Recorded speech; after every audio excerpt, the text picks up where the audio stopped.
Bismillah ar-Rahman ar-Rahim, alhamdulillah, wassalatu wassalamu ala Sayyidina Rasulillah wa ala alihi wa sahbihi wa man wala. Welcome back everyone to another lecture.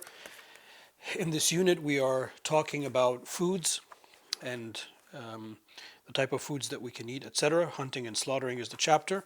The first chunk of today's lecture will be to talk about the different types of people that will slaughter the foods, i.e., the people of the book. What does that mean? Recalling previous discussion that we've had about the concept of the people of the book and how it's a wider definition than simply the Jews and the Christians, and the rules involved in them slaughtering and us eating. There is actually, and this was a surprise to me, subhanAllah, you always learn, a difference of opinion. So that's something I'm going to highlight. And then we're going to talk about if somebody is a drunkard or insane or sick or something like that, they slaughter, if it's permissible to eat what they slaughter or not. And then we're going to talk about, we'll learn that if the animal that's slaughtered is female and it's pregnant, that the slaughtering of the mother also entails the slaughtering of the infant or the child. And then we're going to talk about one important rule is things that are severed from a living animal. Take the ruling of a dead animal. It's mayta al-fasilu min al-hayawan kamayati. That's a qaida that you need to know, that that which is separated from a living animal is considered najis, it's considered dead, except for hair and fur, etc., that we use for clothing and bedding. So that's what we'll learn. So that's one chunk that we're going to take. The second chunk that we're going to take, or we'll start, we won't really get that far in it, is the different types of foods that we can eat. What are the type of animals, or foods in general? We're going to start with animals. As we make our way into that section, we're going to learn that we use the pre-Islamic Arabs, or the Arabs at the time of the revelation of the Prophet ﷺ, as a marking stick, as a measuring stick of what is permissible to eat and is not permissible to eat, except if there is a clear text from the Sharia that says so. So I want to spend some time explaining why that's important. We will find a twin in that with language. When we look at language, we go back and we look how the pre-Islamic Arabs use, the Arabic language that is, how they use language and why that's important. And that will hopefully open up for you some ideas of how you could research in the future on different issues. Those are the main topics. We'll begin inshallah in the next clip.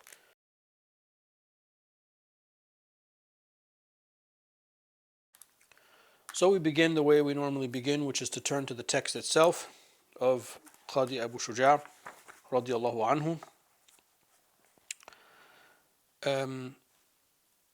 قال المصنف رحمه الله ونفعنا بعلومه في الدارين آمين وتحل زكاة كل مسلم وكتابي ولا تحل ذبيحة مجوسي ولا وثني وزكاة الجنين بزكاة أمه إلا أن يوجد حيا فيذكى وما قطع من حي فهو ميت إلا الشعر المنتفع بها في المفارش والملابس فصل في الأطعمة وكل حيوان استطابته العرب فهو حلال إلا ما ورد الشرع بتحريمه وكل حيوان استخبثته العرب فهو حرام إلا ما ورد الشرع بإباحته.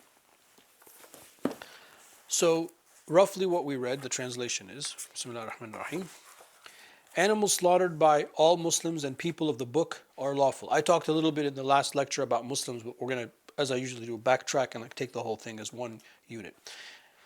Animals slaughtered by all Muslims and people of the book are lawful. Slaughtering performed by Zoroastrian and idolaters is unlawful.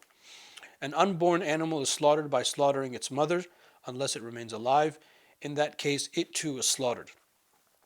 Whatever is severed from a living animal is the same as if it came from the animal without being properly slaughtered, except for hair from an edible animal, which can be used for bedding and clothes. Different types of foods. Everything edible that the Arabs during the Prophet's time, alayhi salatu wasalam, considered wholesome is lawful, except for things that the Sharia specifically declares unlawful. Everything edible that the Arabs during the Prophet's time, alayhi salatu wasalam, considered disgusting is unlawful, except for those things the Sharia specifically declares lawful. The adillah are going to be those verses in the Quran, largely the verses in the Quran that talk about foods. They've come before, so we won't spend necessarily so much time on them.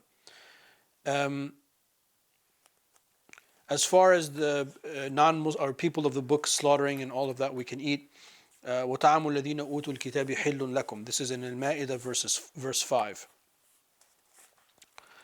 Um,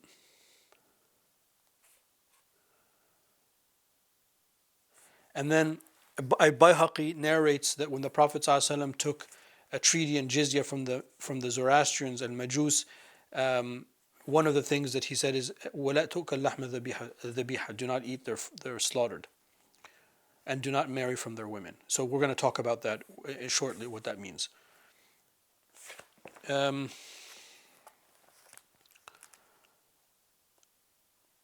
As far as the pregnant animal, etc., that the janeen, the child that's in the animal that's in the womb is permissible to eat if it's slaughtered. That comes from a hadith in Abu Dawood, in Abi Dawood, narrated by Abi Sa'id al-Khudri, that they asked the Prophet ﷺ about that, and he said it's permissible.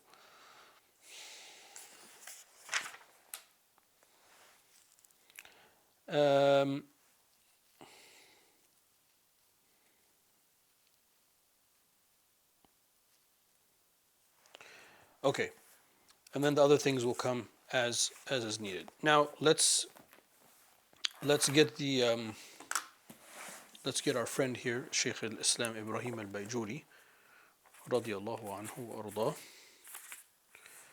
Okay, Bismillah ar-Rahman ar-Rahim. So we begin by talking about the slaughtering of a Muslim, any Muslim. So we said in the last lecture that a male or a female is permissible, and a child or a young person who is able to is permissible, a Muslim that is. So anybody who goes out to do the slaughtering, as long as the conditions are met, it's permissible. When it comes to somebody who's drunk, which is usually an example that we give because it presents a legal problem, is the drunk person who's drunk, meaning that they're outside of their wits. We learned from some of the fiqh that we make what they do and say count, like the divorce pronouncement of a drunk person for us counts. Why? Taghlidan, because it's kind of to emphasize the sin of drinking. You're not supposed to be drinking. It's one of the major sins, if not the major sin after shirk. May Allah Ta'ala protect us. And therefore, that counts. But when it comes to the dhabiha, it counts as long as they're able to do it. But it's disliked. Why is it disliked? Because they might make a mistake. So you kind of see the consistency in the legal thinking.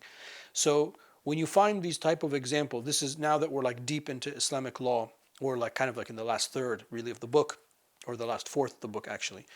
The reason I highlight this is I want to teach you guys these patterns. It's important. I don't want you to think that Islamic law is just tahara and salah and that's it. No, it's all this stuff.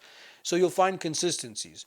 Why is there like quote unquote an obsession with the drunkard? For this reason, because it presents a legal quandary. Are they mukallaf or are they not mukallaf?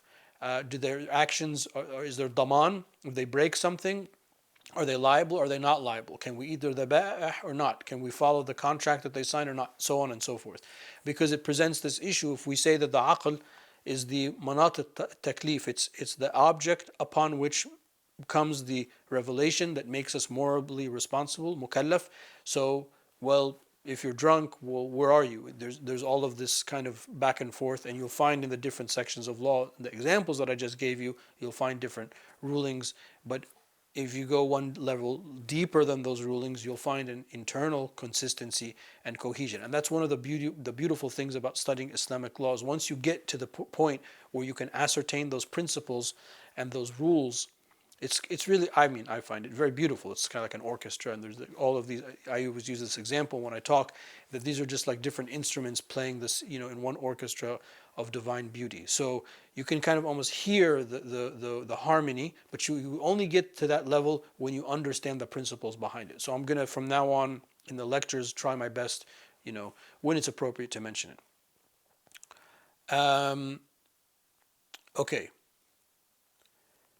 Now, the slaughtering of the people of the book. Okay, so we know that the default kind of definition of the people of the book will always be the Jews and the Christians, but we also know that that's a limiting definition. In the madhab, the mu'tamid opinion is that only the slaughtering of a Jew and a Christian is, as long as obviously they slaughter it the proper way, is permissible for us to eat. However, and this was a surprise to me, I must have missed it in my previous studies, and I'm almost embarrassed, there's a difference of opinion. And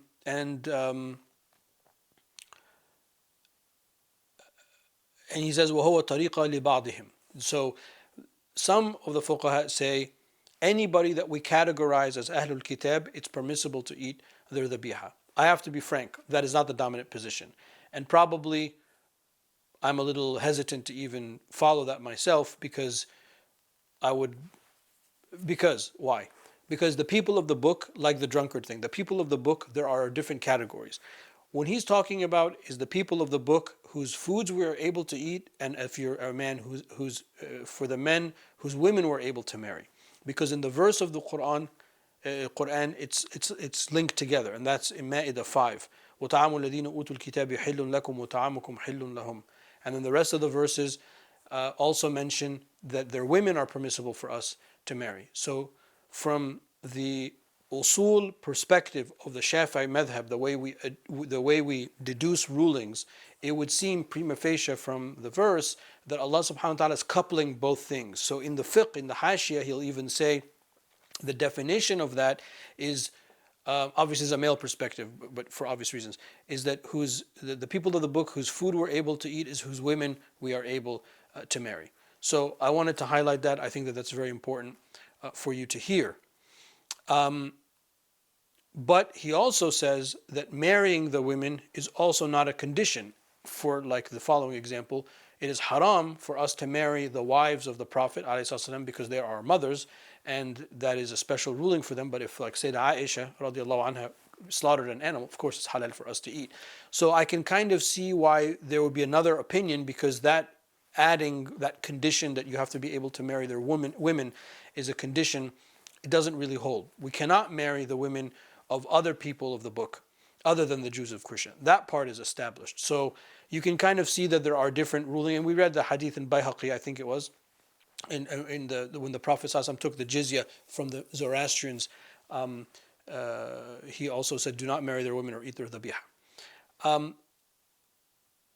Another issue that is worth mentioning,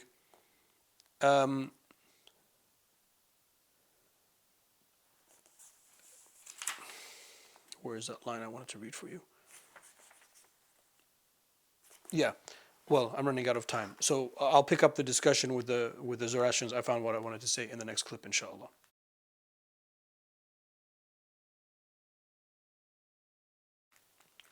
Okay, so we talked about the people of the book. And then he says, rahimahullah, slaughtering performed by Zoroastrians and idolaters is unlawful. No, he says something that's interesting, which I kind of disagree with.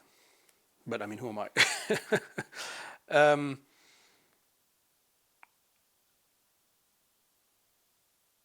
He says it is impermissible. This is Ibn Qasim now. He's saying that it's impermissible for the Zoroastrian and the idolater, وَلَا نَحْوِهِمَا, or like them, مِمَّنْ لَا كِتَابَ لَهُ, for those who do not have a book. But the Zoroastrians do have a book. Because I mean, I studied comparative religions in undergrad, and my master's was in Islam and Hinduism. It was a joint program in a university, at George Washington University. So I spent a lot of time looking at the Dharmic faith. And Zoroastrianism actually is an Abrahamic faith, technically. It's a monotheistic faith. They have a book, and they have a code of law, etc. So I disagree with that. I disagree with saying that the Zoroastrians don't have a book. And the hadith that the Prophet ﷺ told us to deal with them the way we deal with Ahlul Kitab, well, that's also a proof that is defending my point of view. I'm not saying that we can eat their dhabiha. I'm going to stick with the mu'tamid.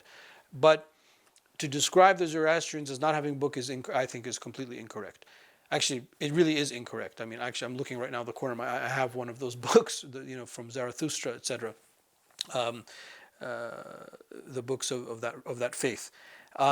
But obviously the idolaters, the Wathani or an animist or something like that, they don't have a book, so we can't either dhabiha. That we agree. Anyway, I just wanted to highlight that. Why? Because it's okay that we read something that we disagree with. But if you want to disagree with it, like we say on the street, you got to come heavy. You got to come with your adillah. Don't just say, "Oh, I disagree." Doesn't make any sense. You have to have proof. In this case, I have some proof on that one little little sentence. It doesn't change what I'm teaching you on the ahkam, but I just wanted to mention that. Because we talked about earlier in like 2-3 lectures ago about the jizya and the Jews and Christians and Zoroastrians, etc., living in Muslim lands. Okay, so I don't need to belabor that. So slaughtering performed by Zoroastrians and idolaters is unlawful. That's the standard opinion. There's no debate about the idolaters whatsoever. And as he said in the Hashia, there's a difference of opinion of people of the book other than Jews and Christians. Okay, it's a small difference of opinion. The Mu'tamad is still what is written. Okay, an unborn animal is slaughtered by slaughtering its mother unless it remains alive. In that case, it too is slaughtered. So if you here we recall the involuntary and voluntary movement of yesterday's lecture. If the mother is slaughtered and then the child has some involuntary movement and doesn't last, that means it's khalas, we can eat it. It's halal. If the animal kicks and screams and starts running away and is alive, okay, well the animal's alive. That child would have to be slaughtered separately, and that's why he says unless it remains alive. So unless it remains alive, technically meaning it has voluntary movement. If it has involuntary movement, we said that's we understand what the case may be in that. I think that's pretty standard. Okay, and then he says whatever is severed from a living animal is the same as if it came from the animal without it being properly slaughtered, except for hair from an edible animal, which can be used for bedding and clothes. So fasil al-hayawan kamayiti. So that which is separated from the animal, it takes the ruling that it's mayta, that it is a carrion, it's unslaughtered animal, therefore najis. That's the default ruling. And that's a qaida fiqhiyya. That's something that you got to know and you just got to memorize it. Thank God, except hair. Like my parents have cats and it drives me crazy, but I mean the hair is everywhere. I mean if I step into my parents, this is a little bit of a personal anecdote and I apologize. If I step into my parents' house, literally even if it's for 5 minutes, there'll be some cat hair on me. So there's an exclusion from that because it's impossible. I mean that would be ridiculous. But anything that's cut from that animal, that's considered a mayta. And that is a rule that will come up very frequently in Islamic law. Obviously, as he says, except for the hair, the fur from the edible animals, because we use that. So, or else like all of our clothing, or like wool that makes like suits or jackets or sweaters or something like that. I mean, that's taken off the animal. Imagine if the ruling was if you sheared that off, then it's munfasil, it's separate, and therefore it's najis. I mean, that would be like a disaster. It would be like very, very hard. So, alhamdulillah, the Sharia gives us a dispensation in that.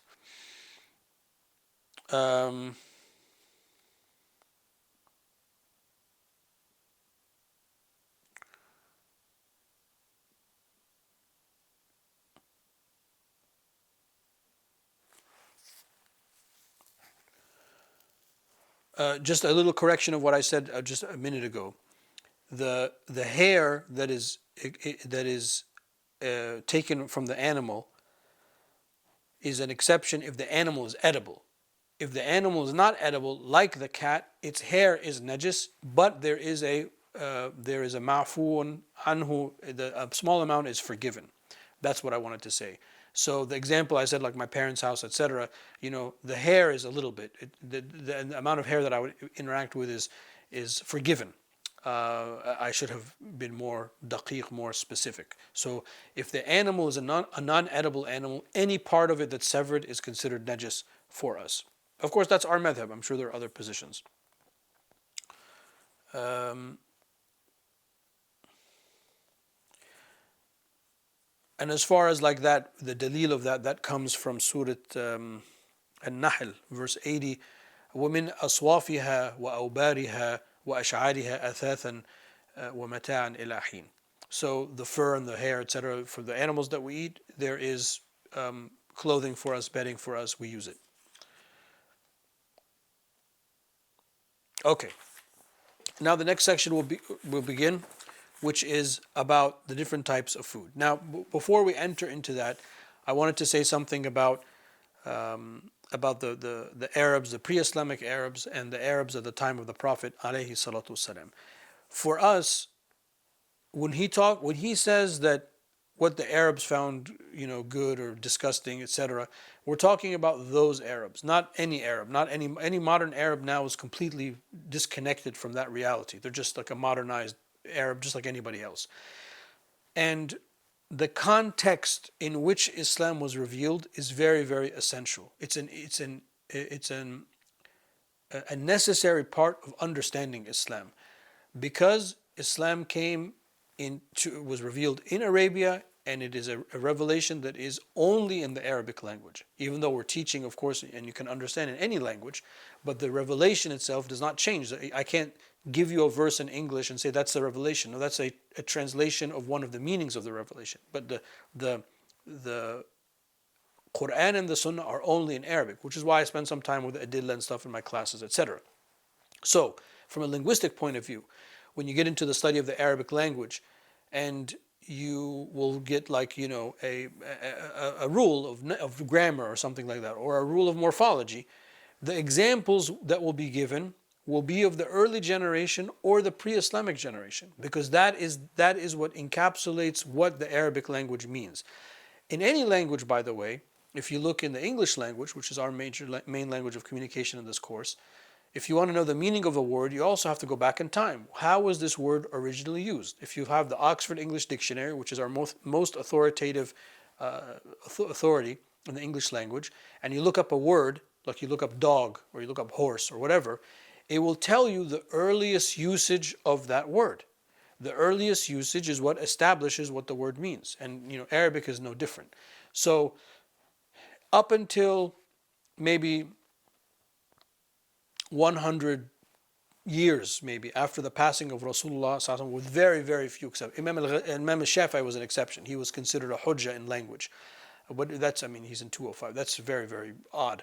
Up until 100 years, any of those Arabs, those early Sahabas and those early Tabi'in that were pure Arabs, that lived amongst the Arab tribes, their language was a pure language. So whatever they said, whatever poetry they said, that establishes the usage of a word, the meaning of a word, the morphology of a word, etc. Likewise, in this matter that he is discussing. This is not to say that it's foolproof, because of course the Sharia will come to navigate and say, no, this is haram and this is halal. If the Quran says something is haram and halal, or the Prophet ﷺ told us in a hadith that something is haram and halal, then it's haram and halal. There's no two ways about it. So that's very, very important from the point of view of understanding the background of Islam. For example, another example is when we study seerah. We don't study seerah at the time of the birth of the Prophet ﷺ, but we talk about what happens before the birth of the Rasulullah ﷺ. I'm running out of time. I want to pick this up in the next clip.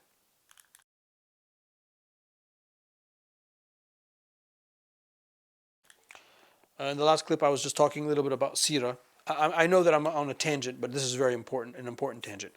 When we talk about seerah, we don't start with and on this day the Prophet ﷺ was born.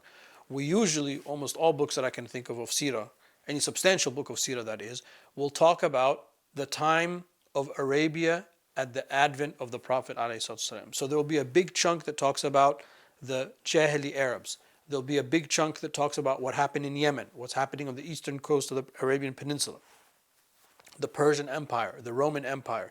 You need to understand the historical context to which the Prophet ﷺ was born.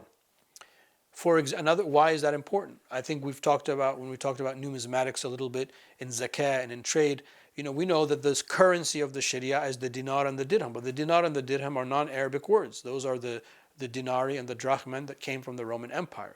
The coins that the Prophet ﷺ used and the Sahaba used were not Islamic minted coins. They were coins that came from abroad.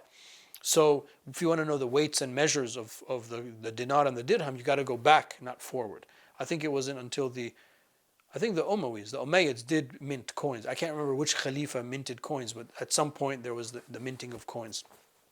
I don't think the Khulafa Rashidun minted coins. Anyway, certainly the Prophet ﷺ did not. That's the point. So knowing that background is important. You cannot understand any of Islam, whether it's fiqh, whether it's tafsir, whether it's hadith, whether it's custom, certainly history, without knowing that previous stuff. So first and foremost of that previous stuff is the Jahili Arabs. I know when we say the Jahili Arabs, we're like, well, they're like nincompoops and they didn't know anything. That's true from a spiritual, religious point of view. They were completely corrupt. But we need to know how they lived and how they dressed and how they ate and how they spoke and how they conducted business and how they conducted politics and the inner fightings of the tribes. And the people that go very far in Islamic studies in any field, they'll have a chunk of that. In the classical Islamic curriculum, it's called Ayyamul Arab. It's called, the days, literally the days of the Arabic, but Arabian history. Somebody like Imam Shafi'i radiallahu anhu was an expert in that. And he had memorized all of the poetry of the Hudayli poetries. And which is a feat. That's like me saying I have memorized all of Shakespeare, word for word. That's a massive feat. You don't think of Imam Shafi'i as that. And actually, one of his contemporaries, I can't remember who it was, said that had Imam Shafi'i written a book in the Arabic language, like in Nahu, the way he wrote the Risala and Usul al-Fiqh, that would have been the standard book of Arabic language. That's how good his language was. And he also had knowledge of Arab history. So I don't want you, as you are doing this, I'm not trying to burden you with more to read and more to do. But the quest of knowledge in this subject matter cannot be complete unless and until you know that kind of history. At least make a dent in it. I'm not saying you have to, like Imam Shafi'i, memorize all these diwans of poetry, but you've got to know some stuff. Or else the stuff that some of that history, or else the things that we're talking about, they're not going to make much sense to you. Okay, with that tangent, he says different types of food. Everything edible that the Arabs during the time of the Prophet ﷺ considered wholesome is lawful, except for the things that the Sharia specifically declares are unlawful. So we always go with that. Now, in that regard, there are many things, or not many things, there are some things that the Prophet ﷺ didn't eat, but he allowed, like he didn't eat lizard, but Khalid ibn Walid ate it, and the Prophet ﷺ actually was kind of like turned off by it.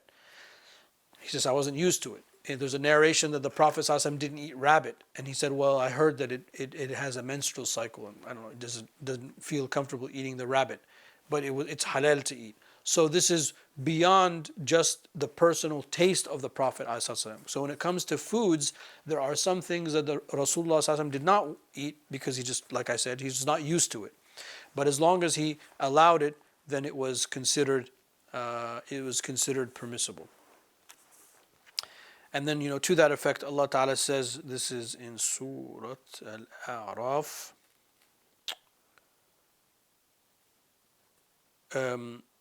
First in Surah Al-An'am 145, قُلْ لَا أَجِدُ فِي مَا أُوحِيَ إِلَيَّ مُحَرَّمًا إِلَى طَعَامٍ يَطْعَمُهُ, the rest of the verse, that everything is permissible, nothing is haram except, and then the exceptions are listed. And then also in Surah Al-A'raf 157, وَيُحِلُّ لَهُمْ الطَّيِّبَاتِ وَيُحَرِّمُ عَلَيْهِمُ الْخَبَائِثِ. So all things that are good have been made halal, and all things that are haram, are not good, have been made haram. And that's actually one of the lines of the Ash'ari credo, that we believe ultimately that which is haram and halal is good and bad as defined by Allah subhanahu wa ta'ala in this world and the next. I mean, just to kind of tie things together. Now, why is all of this important?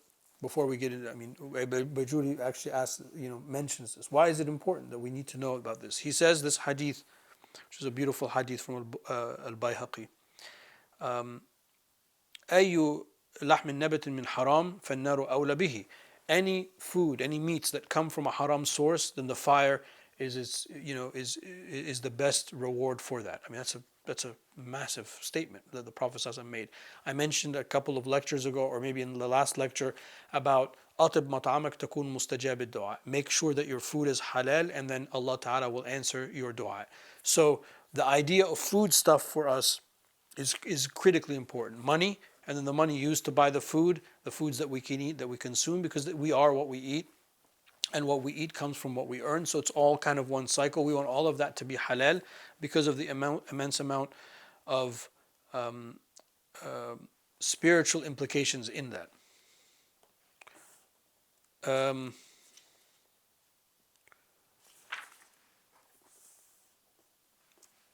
Okay. And then likewise for the haram, he says, everything edible that the Arabs during the time of the Prophet ﷺ considered disgusting is unlawful, except those things that the Sharia specifically declares lawful. So, in the next lecture, we'll get into the details of that. But it's just a general rule for the reasons I said in the last lecture, in the last clip, in the beginning of this clip. But like the Prophet allowed us to eat horse. I mean, I don't think I could eat a horse, but it's permissible. The lizard I mentioned, the rabbit I mentioned. We can't eat locust. I mean, we can eat locust. I mean, I don't think I can do that myself, but people have done that. Now, before I end with you guys, there is one thing that he mentions that I think is really, really important and significant, which is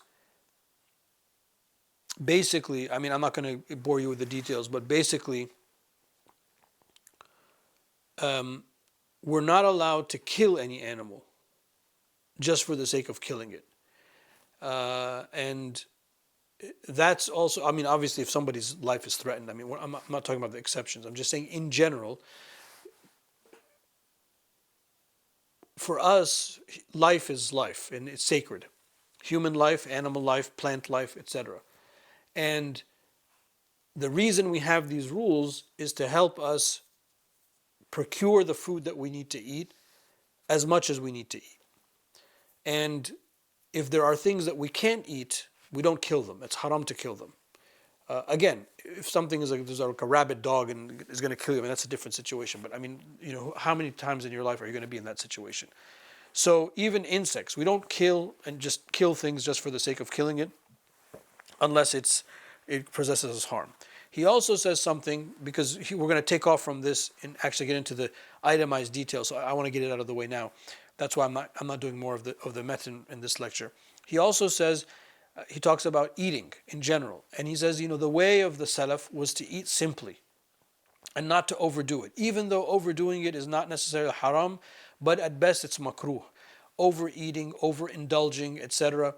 And that's something, if you're going to carry the Sharia and you're going to be a student and one day, inshallah, a teacher of the Sharia, and I address myself first and foremost 1,000 times before I address you, we have to be very, very economic and watch what we consume and not overindulge. Because for us to carry first of all, if you eat a lot of food, you're just going to weigh yourself down. So there's a health factor into that. But there's also the barakah of being like the Salaf, being like the ulama. These are not people that overate or overindulgent at all. And one of the earliest bid'ahs, I think he mentions it in this book or maybe in another book, one of the earliest bid'ahs he says is, people overeating and just going out, going to town with the food. There's a space for it. Guests, your children, but when it comes to you as an individual, if you are going to be a carrier of this sacred knowledge, something for you to think twice about. That's enough for today. Wallahu ta'ala a'la wa a'lam wa sallallahu ala sayyidina wa maulana Muhammad wa ala alihi wa sahbihi wa sallam.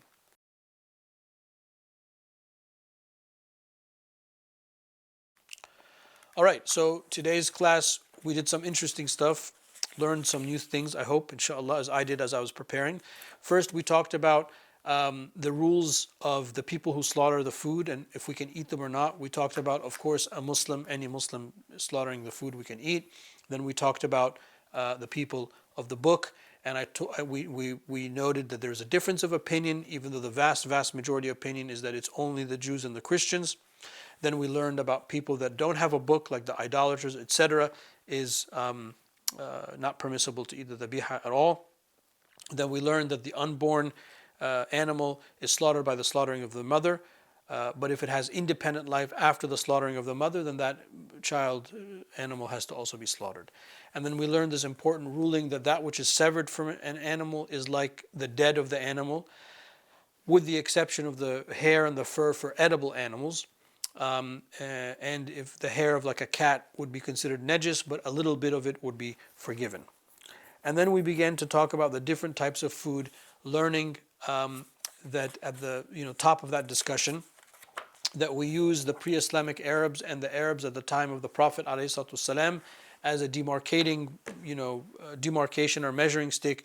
That which they found to be good is halal to eat. That which they found to be disgusting is haram to eat, with the exception, of course, if there's a Sharia text from the Quran or the Sunnah that makes something halal and makes something haram. And I spent a lot of time, and I don't, apologize for that. It was important, I think, for you to understand why we think like that as in fiqh or in Islamic studies. Why is it important to learn about the Arabs? We can't be distant from their sunnah, to use that word loosely, or maybe that's kind of sacrilegious, their way, because that is where Islam first came and was first addressed. And Rasulullah SAW, first and foremost, was an Arab, so he was from that people. He dressed like them, talked like them, etc. So we need to know a little bit about those things to be able to make sense of the Sharia. Then we spent a little bit of time talking about the impermissibility of killing animals just for the sake of killing them, and then I ended with a cautionary note about overindulgence in eating. And that is actually part of the fiqh discussion. It's not just something from me, because sometimes we overdo it. And, if we're going to be teachers of this subject, we need to be exemplars first and foremost. Those are the topics that we talked about. Walhamdulillahi Rabbil Alameen. Wa sallallahu ala Sayyidina wa Mawlana Muhammad wa ala alihi wa sahbihi wa sallam.